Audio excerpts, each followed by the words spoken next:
Good evening. You probably can't tell straight away, but we're at the start of a walk. This is the start, and we have never ever started from here before.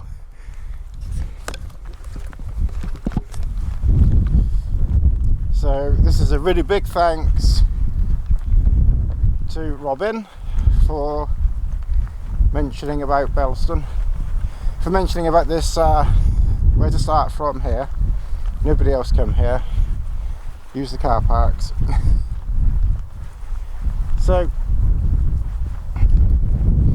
we're still on Dartmoor, just a different area of Dartmoor. We've been in this area before, just not right over here. So somewhere ahead of us we've got Oakey Tor and Steeperton Tor. I think somewhere to the left over there someone, I think Row Tor or Row Tor is over there. It might be that one over there, I'm not quite sure offhand. And we're heading for our camp for the night. It's not a long walk, this one, thank goodness. Because as usual, again, it's about 4:30, 4:45 when I'm starting this walk. Still going to have to try and get going a bit early if I want to get to the start of these walks before it's going to be dark in a few months. But anyway, we're making 0.5% progress in that area. So I'm going to keep half an eye on the map on this one. I think I recognise where I am once I'm over kind of Row Tor way. But as I say, this is kind of like a new area, so it's interesting in many ways. One, it's somewhere new to start. Two, on this occasion I'm planning on moving camp rather than just staying in one place. I'm planning on moving camp this time. And three, well, I suppose because it's a newish start anyway, the rest of it I know well. It does mean I've got to get the map out and look at the map a couple of times, or a few times just at the start, which is no bad thing, because doing the same walk all the time, you just don't use the map. And of course, not using the map, you kind of sort of forget how, well, not really forget, but it's a bit easier to forget what you're supposed to do. Anyway, I'm going to carry on walking in this direction. Before I start walking down this hill, I just want to make sure I'm going in exactly the right direction. Well,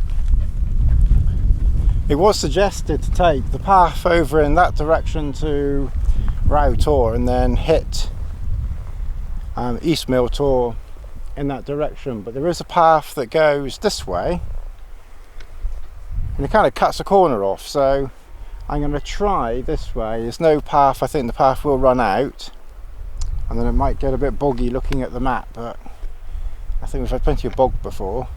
So we're going to try this way and just see what it's like. The mists have come in. I've checked the forecast.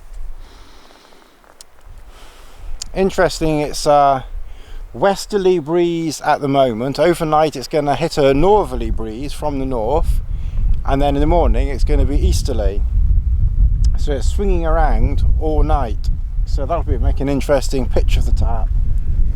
So it's also a bit drizzly at the moment, so I'm going to carry on in a southerly direction and see where we go. I think this area here is a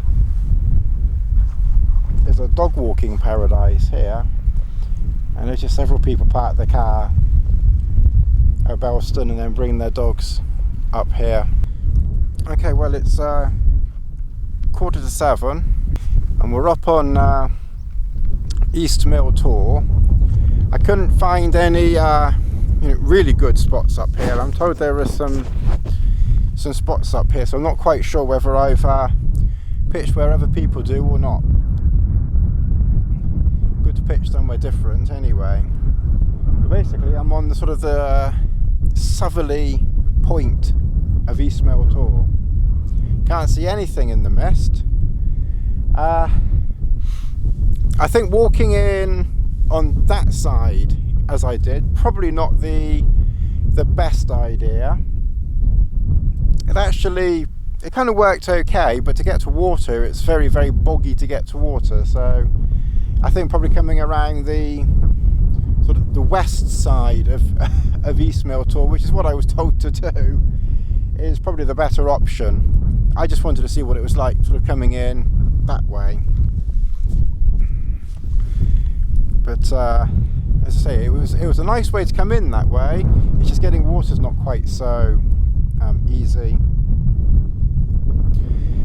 As I mentioned on the way in, the wind is supposed to start from the west, northeast south, from the west, and then during the night it's supposed to swing coming in from the north about midnight, and then it's supposed to change that's what it says, to the east by the morning.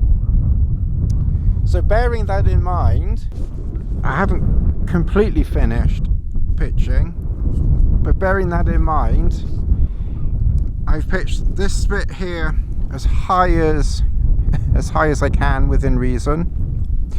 Because the wind is starting in this direction and will then change to this direction, obviously coming from the north as well, I've kind of pitched, and good thing with the double, it means I can pitch both west and east sides low to the ground.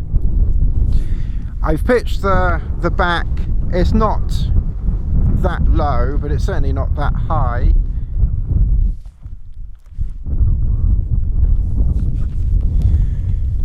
It's not going to be very, very windy, and from the north it's only supposed to be for like an hour or so, as it basically kind of just swings around overnight. That's what the forecast says. So again, bearing that in mind, I've kind of just pitched the back fairly low, and then I've just put my pack at the back just to give the back a little bit more protection. I was almost tempted to bring the Trail Star. I might bring the Trail Star next time, because I've not used that actually since I think it's the beginning of last year. Like May last year was the last time I used the Trail Star, so I might be tempted to bring that next time. I just like playing with this tarp so much, especially while the weather's not too bad. So I've made fairly good progress inside. I've brought my piece of foam, which is always handy for kneeling on. I've set out Lass's bed over there. That's my nighttime sleeping stuff. The mat, which I'm in the process of blowing up, and then I've put all my other bits over there. Food, I actually did started to rain again. It's been raining on and off, so I didn't bother putting on my, I probably should have put my waterproof on, but it was just a light drizzle, so I just didn't really bother. But I probably should have put my waterproof on, because I am damp, so I think, and this wind shirt is not waterproof, so I'm going to start settling in soon. And when I do settle in, I'm basically just going to take everything off and put on my dry nighttime clothes, and then I'll sort of do something with this wet stuff. I'm not quite sure what. Tomorrow, so even if this is wet, tomorrow and Wednesday, the plan tomorrow is to walk in that, to pack up everything, So this is going to be my first 2-day out, or 2-night out, and actually moving moving camp. And it's supposed to be hot and sunny tomorrow and Wednesday. That's what the forecast says. So we'll see. So if I am a bit wet now, it'll dry out, you know, quickly enough tomorrow, apparently. So that's the plan, as I say, is tomorrow is to pack everything up and then head south. Yeah, south.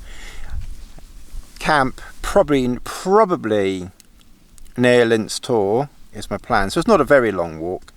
It's probably a similar distance from the car to here. So the car was at Bellaston, so it's about 4 or 5 kilometres to here, give or take.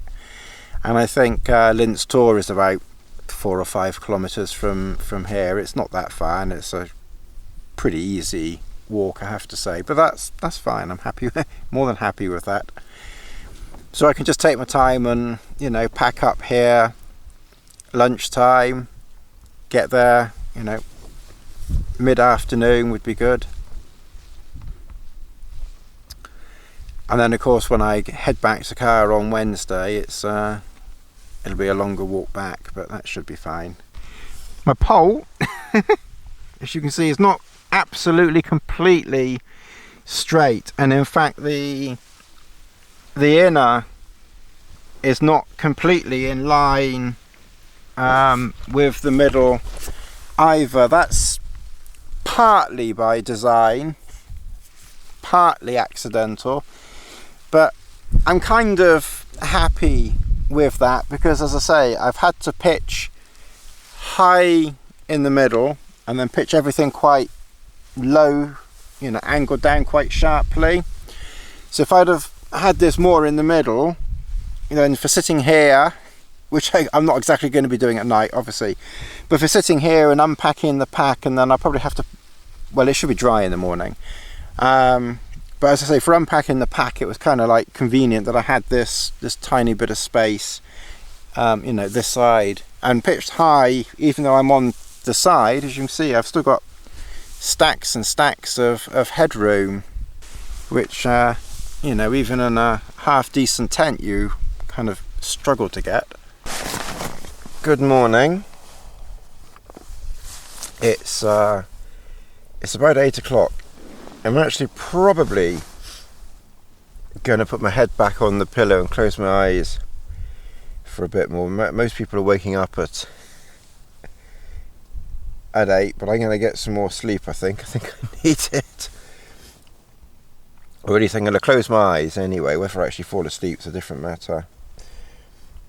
Okay, well, I had a very, very good night sleep, a very welcome one. I watched films until just before midnight. To be honest, about 10:30, 11 o'clock, my eyes were nearly falling asleep, nearly closing. And I might have paid to have tried to fall asleep at that time, but I stayed awake until midnight for whatever reason. I think I'm used to going to bed so late that trying to get to bed early is not so easy. Anyway, I'm going to close my eyes in a minute. During the night it was certainly between 6 o'clock and midnight anyway, or 11 o'clock at night. It was very, very, very misty and quite breezy. And I definitely discovered one downside to using a tarp with the back open, with misty, with the mist and the rain. And the rain might not be able to get in because it's solid, but mist, that's a different matter. Mist just like floats on the wind. And to around about, I don't know what you can see, but at this point here, give or take a bit, it was just starting to get a little bit sort of damp in places, let's say. Now, luckily, it wasn't really a problem. I had my wind shirt, and of course I had my line. So my wind shirt, which was already wet from the rain, I put over the line to try and dry it out, but in the end it was basically acting as a part mist barrier to the rain getting on me, or the mist getting on me.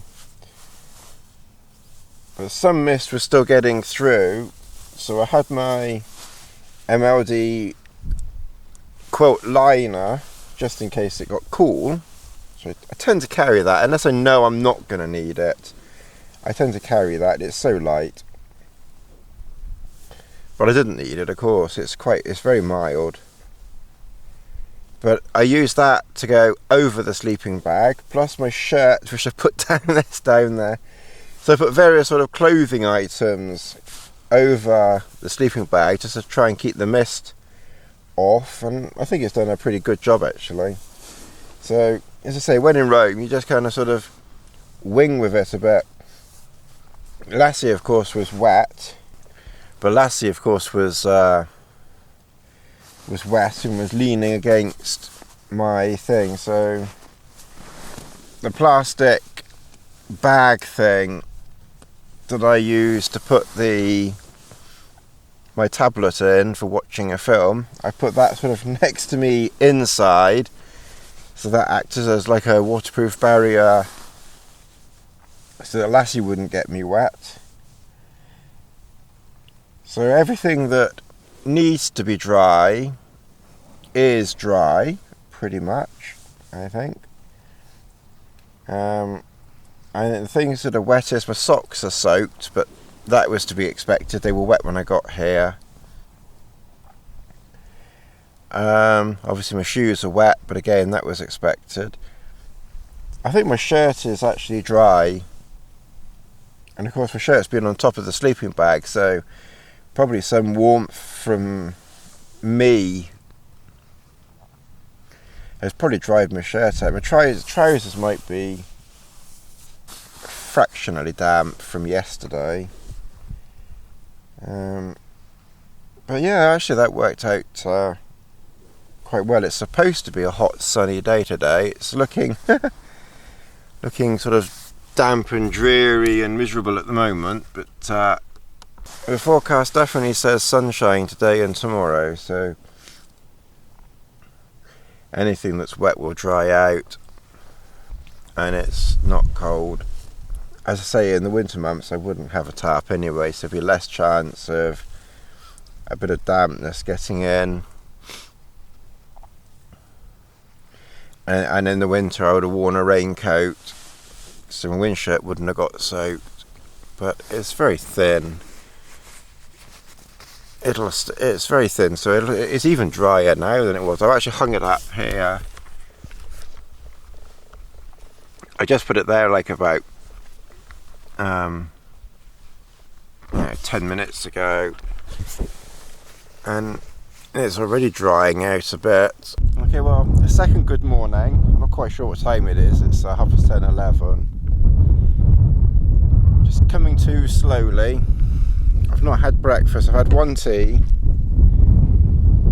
so I'm going to have another tea and something to eat, and then slowly start sort of packing up. I guess 12, 1 o'clock, and head off. I've put the map in the tent. I can see there's a path off the hill that runs just down here, and then there's a track clearly down there somewhere that runs up that hill. A vehicle down there, looks like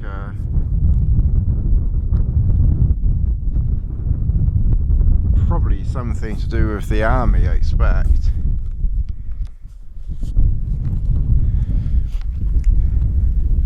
That's the only downside with camping on this particular hill. You are quite close to a track. It's not a public track.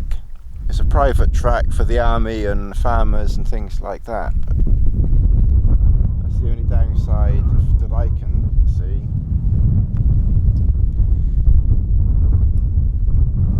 Anyway, I'm gonna carry on. I'll just briefly show you around. So I've just brought the pack, which was at the back, I've just brought forward. Just got my cooking stuff there. I've hung my coat up.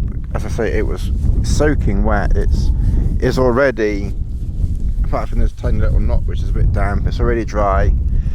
I put my hat over there just to dry out. And the clothes that I'm going to need by day, I've put, you know, just there. I've packed a couple of bits away, my warm jacket, and that's about it really.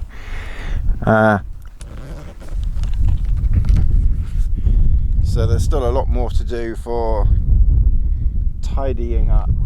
Right, I hope you can see me okay. One thing I forgot to bring this time was my little GorillaPod, sort of tiny little tripod, but that's okay. If the camera's shaking, it's because I'm resting the camera on top of the camera bag at the moment. So I'm just putting a few bits away. I'm not quite ready to get going yet, so I'm going to be here at least another, well, it's 10 past 12. I'll be here at least until 1, I expect. I'm going to just slowly pack away. I've put the inner away, my nighttime stuff away. Sleeping, well, I brought my PhD quilt this time, my quilt away. So I put a lot of the big bits away. Ooh. But I've still got, it looks again a lot, but it's not really so much. But my cooking stuff here, I think I'll bring my cooking stuff and put it out here. It's too nice to keep that in here now. I've had my breakfast and at least 2 teas inside, so I think it's time to have another tea outside, get those last bits out. I put my coat over there just to finish drying off. My trousers were dry, so even though my trousers and shirt did get damp yesterday, that's dried out. I'll pack up. I put most things in the pack. There's a few more bits to go in. I've just rolled it up so if it falls over it doesn't all drop out. I just put my socks back on. It really is quite warm now that I don't need my socks on at all at the moment. I put them on before walking. Tea stuff here. Luckily the water that I brought up here was just about enough, thank goodness. So that worked out okay, because it's quite a long way to get more water. Right, okay, well it's 10 past or nearly 10 past 1, and as you can see everything is virtually packed. And then I checked the map, and as far as I can ascertain, that is Yes Tor, and that's High Will Hayes, somewhere there. I can't quite work out where East Mill Tor and Row Tor are. Looking over in that direction, there's some Tor on the far hill over there. I've got a feeling that actually might be West Mill Tor. We might not be able to see Row Tor from here. I'm not 100% sure. As I say, my map reading is sketchy at the best of times, but I'm pretty sure that's Yes Tor. Anyway, okay, well I'm going to stop here at Dinga Tor for a little while. These horses look particularly friendly. Well, this is the bottom of Linz Tor, and I've heard that you can camp on top, so we'll go up and have a look, see whether you can or not. If you can't, you can camp at the bottom. I came directly from Dinge Tor. It's a bit steep coming down. Definitely not as agile as I used to be. Coming across this grassy stuff here was sort of interesting to say the least. You've got to watch your feet because there's a couple of places in there where there's a bit of a sinkhole where there's a lot of stream running through. I was expecting there to be a big stream here. As it happens, there's not. There's a very small stream here. I took my water from here. I had to get down on my hands and knees. And bumps the daisies. Okay, well, we made it to the top of Linz Tor. And as I was coming up here, I was thinking, well, the devil is there going to be to camp up here? But just the other side, there's a little spot here that I think's been used before. James, maybe. So, yeah, there's definitely a spot here. You'd get a good sized tent up here. It's on a bit of a slope, I will say. So I'll have to make sure that I don't wake up in the middle of the night and find that I've rolled to the bottom of the hill. But other than a slight slope here, it looks a nice spot. Looks reasonably sheltered with rocks to the west and north. So you're definitely down in a little dippy thing. Can't get much dippier than me. So yeah, this looks a pretty good spot. As I say, it's on a little bit of a slope, which could be interesting. I might even pitch up here. It looks a little bit flatter than where someone pitched there. So if anyone did pitch there, they probably ended up down the bottom of the hill. So actually I might pitch more in this space here. Not quite sure which is going to be the best way to go back. I was thinking of going back sort of that way to High Wilhays and Yestor, but that looks pretty, thank you Lassie, but that looks pretty arduous going in that direction. So you've got to go down pretty long way down and then up pretty steep, so it might end up going back the same way. Of course you could, rather than just going back straight across, which would be a bit tricky, just go slightly around. I'm not sure yet. I'll see how I feel. Yeah, I'm not quite sure which way I'm gonna head back yet. Okay, well, I've put my sealskin socks on because my feet got wet, so I'm kind of at the moment confined to this small piece of foam here. I'll either put my shoes to go on over there, or I'll just make a mad dash over that. We'll kind of sort of see. But anyway, just a quick look around camp. So we've got the usual film. So I've got Expendables 3 going. Sorry, Expendables 2 going.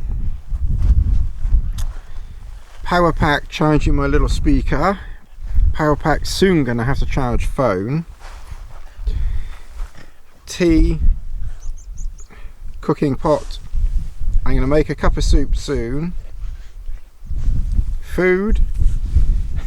Lassie rolling. My warm jacket. And then camp bed. So I'll have a bit of a tidy up later on. I can't really show you brilliantly from here, but I've generally pitched everything a little bit higher today because I'm in a pretty sheltered area right here. So the one corner over there is kind of where the wind is coming from the most, so that one I've pitched low. The wind is kind of coming from behind as well, but there are a load of rocks behind, so I'm kind of thinking I'm going to be okay.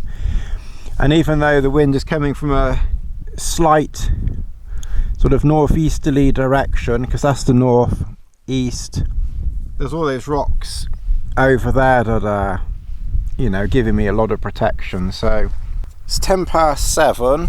Sunset is about 7:30, but it's gone down behind that hill. So it's just cooling off a bit, so I think now is the time to settle down into bed and dare I say tidy up a bit. I never know such a mess. So if anyone's got OCD, they don't come anywhere near my campsites. And I might try this bachelor's bean feast. Apparently it's I think it's vegetarian. Not that I'm vegetarian, but dried soya mince, soya bean, tomato powder, it's got palm oil unfortunately, sugar, yeah, dried green peppers. There's certainly no meat in it anyway. Anyway, so I'm going to try that a little bit later on. Okay, time to blow up the airbed, which I haven't done yet, so I'm going to do that and then settle in for the night. Well, good morning everybody. It's 9:45. Been up a few minutes. I had to sort of take care of some big business, as they say. I don't know if this has happened to anyone else, but I felt the need to do some big business. Well, it beats talking about my pole and everything, doesn't it? During the night, but I didn't really fancy sort of getting up in the middle of the night to have a crap outside. So I sort of hung on to it. The only downside is I didn't really fall asleep from it. I can't say that I was awake from it, though I farted all night.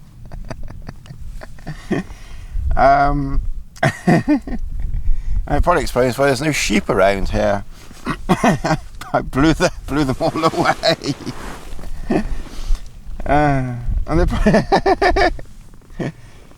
And there probably won't be any human beings here for a few years either. Probably quarantine the area off for nuclear Tony's farting fallout. Anyway, I finally went just now. So, like I said, I'm just chilling out, having a tea. So I'm talking watches and tea. Oh no, that's Bark and Jack, isn't it? So I'm just having a tea. I just sort of had a film going just as I came to. It started to sort of warm up a little bit. That's another bizarre thing, actually. I turned everything out at about 9 o'clock last night because I wanted to get an earlier night and get some sleep. And I think I woke up at about 2. So I had 5 hours, which is not bad. That's pretty good for me. So I had about 5 hours sleep. And as I woke up at 2, and I woke up shivering. No, I can't remember how it was now. I went to bed. That's right, yeah, because I had my shirt on, plus I had on my wind shirt, plus my warm jacket, my feathery puff jacket thing, which is only a thin jacket anyway. So I had all of that on, and I fell asleep at 9 o'clock wearing all of that, and I woke up at 2 o'clock shivering, feeling quite cold. Bearing in mind I've got a warm, it's not a sleeping bag, but it's a PhD quilt. I think this PhD quilt's got quite a bit of a knock from what I've heard from people, because they say it was very expensive for what it was, which it is. are not that great. But actually, I think it's okay. And I quite like using it when it's not, too cold. It could probably do being better with a slightly different redesign or something like that. But I have to say, on the whole, I quite like it. Anyway, back to where I was, Billy Connolly. Hey, Mark. So yeah, where was I? I've forgotten what I was talking about now. Hang on, let's have another sip of tea while I think about what I was talking about. That's right, yeah. So I woke up cold. So I had the inner, the quilt liner. So I put myself into that inside the thingy, and I started to warm up at that point, which is not unsurprising because that's what it's designed to do, is sort of kind of trap the warmth in a bit, even though it's incredibly thin. So I took my wind shirt and down jacket off, and I was fine for the rest of the night like that. So I can't really quite explain how one super thin thing that you sleep in was more efficient than a down jacket and a wind shirt.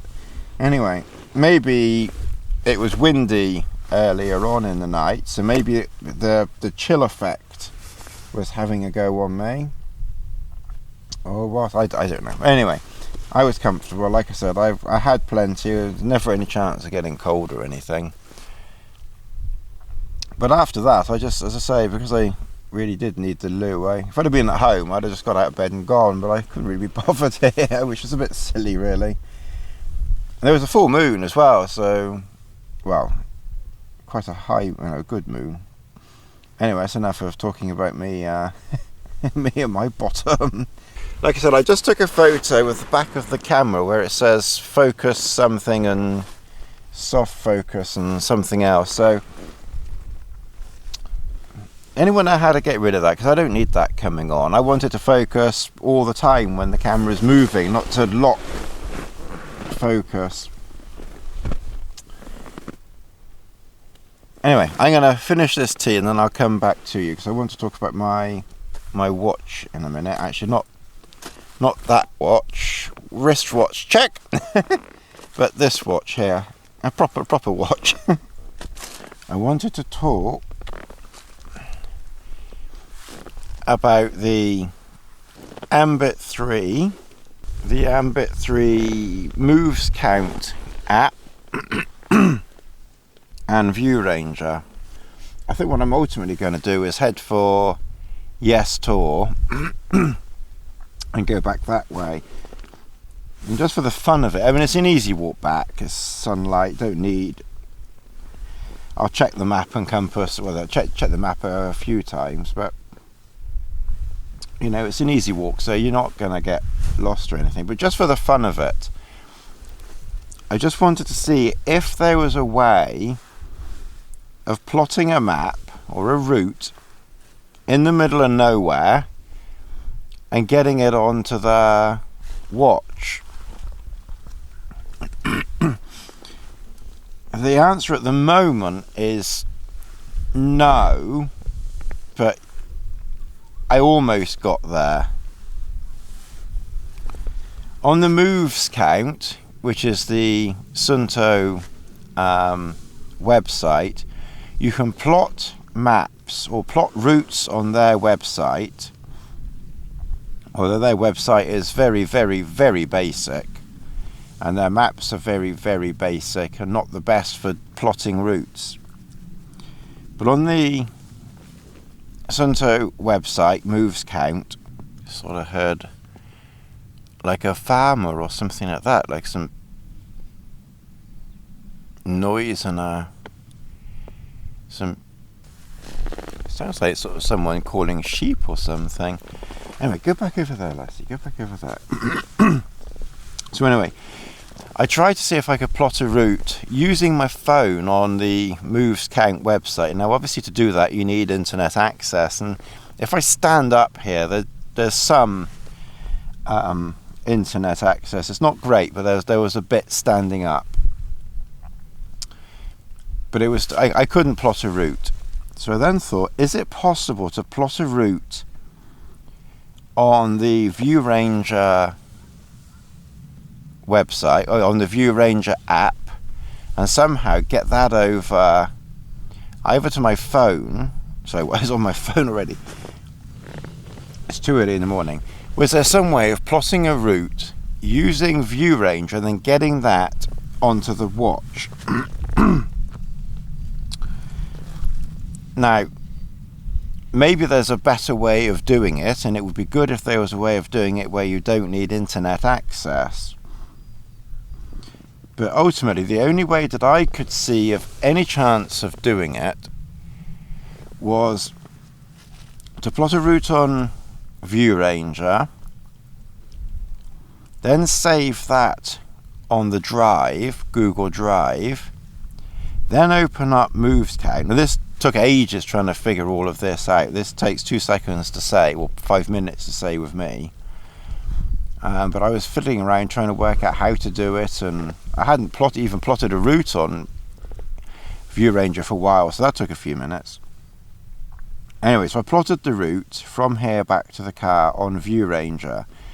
Then I eventually figured out how to upload that to Google Drive. Then I went on to the Moves Count website and eventually found out how to download a route on there, which I did eventually. And on Moves Count, the Suunto website, it gives you the option of storing that route onto the watch. You just a little thing you just tick to move it over. So I did that. Yeah, there's definitely some farmers around. I can hear a vehicle now.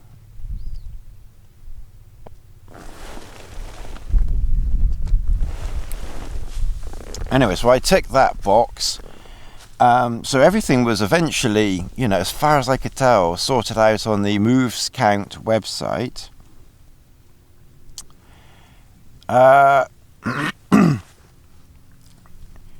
But I still haven't been able to get it onto the watch.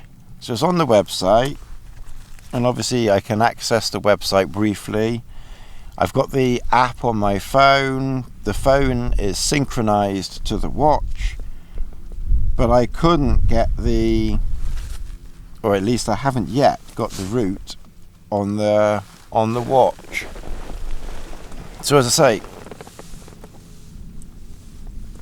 anyone know of a better way, especially if there was no signal at all, of plotting a route on your phone, maybe with ViewRanger, and getting it onto a watch? That would be, handy to know.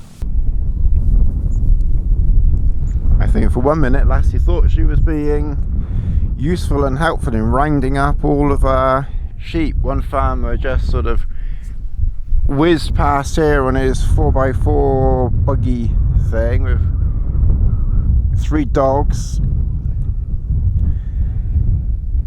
They're obviously busy rounding all these sheep up. That was a little bit of excitement for the moment. Didn't expect Farmer Giles to be whizzing past here,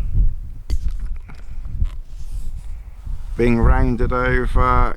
You see, once again, it's not focusing. Press the button and it focuses. How do I stop that? It's annoying. So, but again, you can see sheep over there as well. But yeah, they're definitely busy rounding up all the sheep.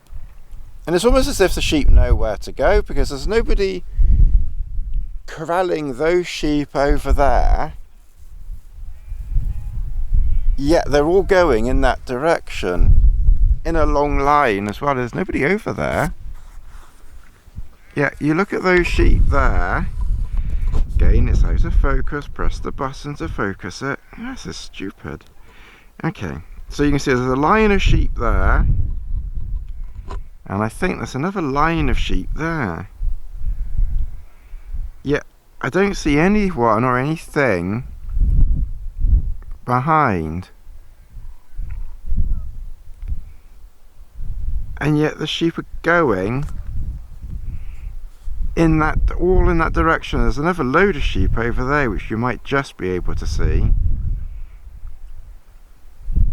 And again, I don't see anybody. It's impossible to tell from here, it's too far, but I don't see anybody pushing them in that direction. So either they know to go in that direction, or once they've been pushed in a certain direction, maybe that's the only thing they know to do, is just keep going in that direction. Once they very strange. Anyway, I'm trying to show you that right in the middle of the screen is presumably a farmer on horseback. I must admit, it's the one time where I feel a bit guilty being a meat eater, because I'm kind of wondering what the devil's going to happen to the poor things. Hopefully they're just going to be shaved, but you can't help but wonder that something else might happen to them. Anyway, I don't eat lamb very much anyway, mainly for that reason, because they look too cute and cuddly, so I tend to avoid lamb more. Bit of a silly reason, but anyway, I have my porridge now. That's vegetarian, I think. Gratuitous foot shot. No naked legs today, so there had to be some feet. Okay, well, we're making not much, but a bit of progress in packing up. It's 22:11. I've had my breakfast. I'm going to have my tea in a minute. And that's it. That's all there is to report at the moment, really. So on that grand news, we'll catch up in a minute. And over there, if that's in focus,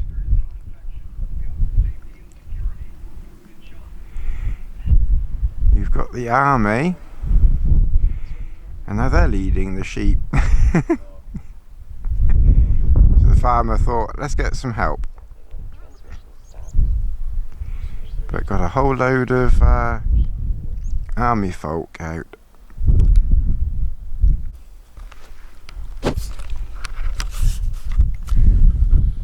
Okay, 11:45, clearly not going to get away at 12. But that's okay, I'm not in any immediate rush. I've packed most things away now. There's just a few bits left there and a few bits here. That's you having a nice stretch. What I found useful, if I've got cheese and smashed up crackers,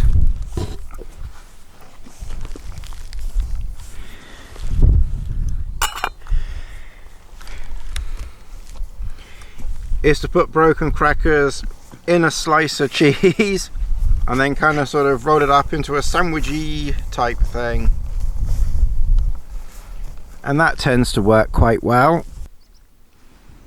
Well, using the compass on my watch, of course I could use the sun on this as well, of course. Check out the video on how you use a Rolex for direction. Anyway, I know that Yestor is basically exactly due north. In fact, from Linztor to High Will Hayes, whatever it's called, and Yestor is literally follows the blue line thing on the map. So you can't get much more norther than that. So we're basically going to go exactly due north until we get to just before Yestor. I won't bother going to Yestor. We just turn off just before it. We can wave, hello Yestor, we'll wave at it. We'll be within a few hundred meters. And then there's a path down, and then that takes us down and out. So the only tricky-ish bit is going to be this bit from here, really, to the top of that hill. Once we get up there, maybe even on the way up there, we'll find a track or something. I can't see anything. But anyway, we're gonna basically go, due north, and we'll catch you up later on. I won't say goodbye now because there's no reason why I won't be able to say goodbye later on. So on we go. The only trouble is, following the Flying Crow, your point of travel isn't necessarily the easiest. Okay, well that was certainly fun coming down there, but certainly doable. Just this might be the last water for a little while, so I'll let Lassie have a good splash and a play, and I'm not sure she's drinking anything here, but whatever, I'll let her there for a minute. Just noticed over here there's one errant sheep. I'm not sure if you can see the sheep, but there's a sheep just over there, so I think the farmer missed one sheep. That's where we were, and we've come in pretty much a northerly direction. I nearly looked at this. No, that was. So we've been following north on this, and it's taking us up there, and of course north on the GMT of course is easy to read off. Well, following our northerly route, we came out on Yes Tor, although the first thing we saw coming up the hill of course was High Willhays. So this is the point where we now don't go up to Yes Tor, even though it's just over there. We follow this track down here. We're following the route, so we're going to turn right and follow this track down there. That's Yes Tor. That's West Mill Tor. That's the north, and that's East Mill Tor. So that's where we camped the first night. So this is kind of a little mini celebration, because after what, 7 years, give or take, this is my first 2-day round trip. It's only taken me 7 years to do a round trip by myself in 2 nights. Okay, well, I don't know where I'll be in another 7 years. I'll be doing the same round trip probably, but that's quite an interesting, I'm not sure it's a good statistic, but that's an interesting statistic.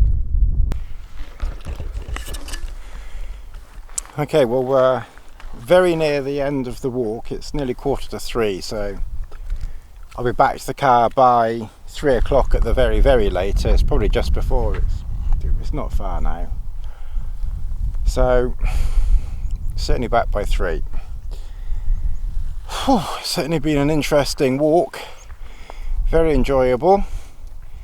Longer walk back than I've done for a while, so a bit cream crackered.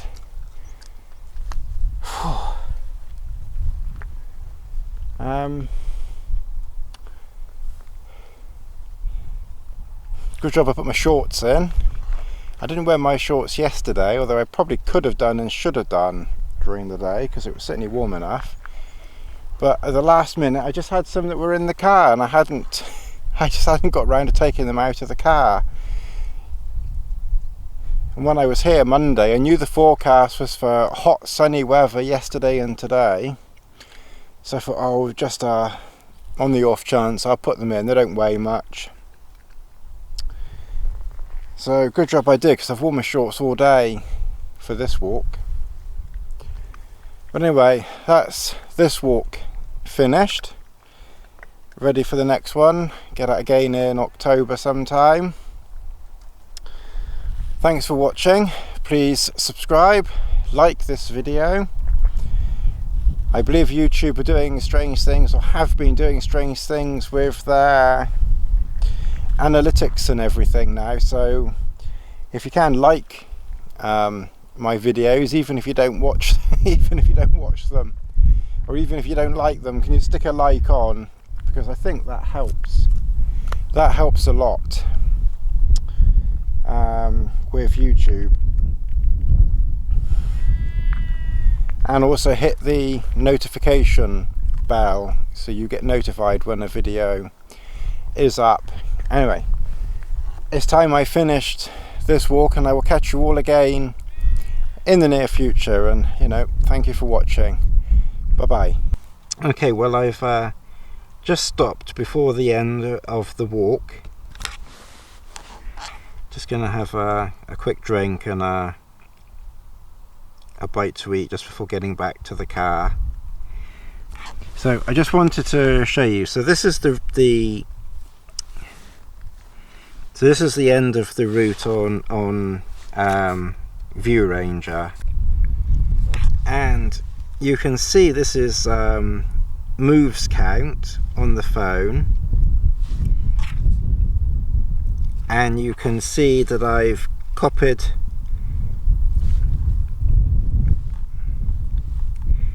the thingy over, and I was at Lince to Yes to Bellston, and you can see that I've got the tick for use with my Suunto Ambit 3,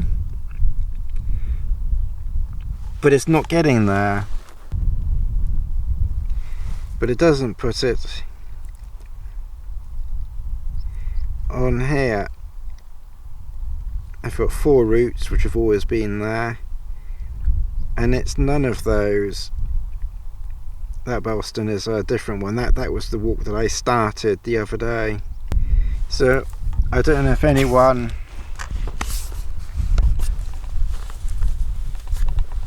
I'm assuming that the watch can have more than 4 routes on it. I tried sort of taking a couple of the routes off the website, and nothing happened with that. Maybe when I get home it'll transfer over, because what I don't understand is when I did the Bellston to Lince Tor route, which I did at home on the computer, and I used the moves count map for that. It's not a very good map for doing routes, to be honest. But when I did that and I ticked the box to transfer it to the watch, I was looking at the moves count app trying to see if I could see where the route was, and I was looking on. I couldn't find the route on the app at all. And then I just looked on the phone and it was there. So when I was at home, it transferred over immediately at some point or other. Maybe it was because I've got Wi-Fi at home, but out here it wouldn't transfer over. But it's not transferring over at all out here. So does it need Wi-Fi, or I don't know? It's a bit of a pain, that, because it would be nice to know. If you're out and about and you need to get a route from your phone onto your watch that maybe you've made, out here, how the heck do you do it? So, I don't know. If anyone's got any ideas, stick it in the comments below, and thanks very much. And I'll let you know if it transfers over at home once I'm on Wi-Fi, and see if that's does it. Anyway, this is the end of the walk, and I just stopped because I just wanted to just talk about that for a second and just have a bite to eat before I get back to the car. It's about 500 meters to the car from here, so I'll edit this in before my goodbye bit, which I did a few minutes ago. Ciao.